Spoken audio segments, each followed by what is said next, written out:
ये है आम सिंपल सा माछ फ्राए रेसिपी रिजल्ट।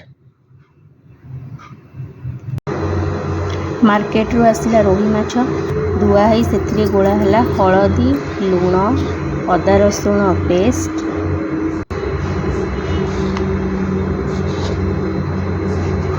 पुणी कंचा लंका आसला सी एबे छेचा होगी माछरे पड़ी गोला है।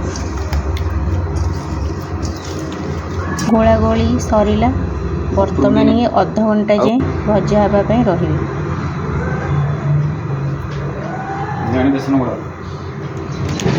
तापर आम प्रिपेयर करवा बेसन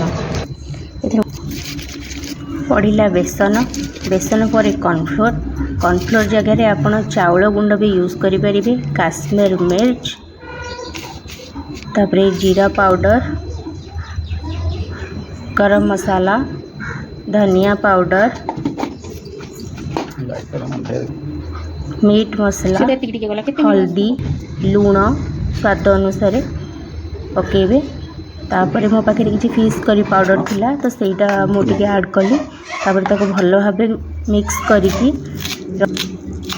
सत कथा कहवा गले माछरे धनिया पत्र काटिकी गोलेबा कथा मोर बिल्कुल मन नाला एबे जेहेतु मन पड़ला तो से मुझे सांगे सांग धनिया पत्र काटिकी माछरे गोले देली।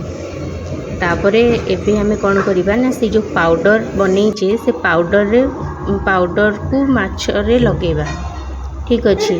तो सेटा माछरे बहुत बहुत बहलिया बहलिया करी लगेगी ताको हमें अध घंटे जाए रखिबा जेमती से सबू पानी सोक करिवो माछरे पूरा सेट हो जमी तेल रे आमर बेसन बाहरी न पड़ो। ये आमर प्राय रेडी हो गलानी।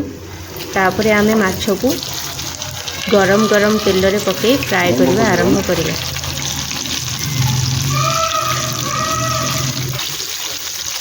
माछ भजा हो गलानी पाखापाखि एबे आमे आराम से पखाल बाढ़ीबा माछ सबू काढ़ीबा तापरे जोड़े शांति रे खाइबा।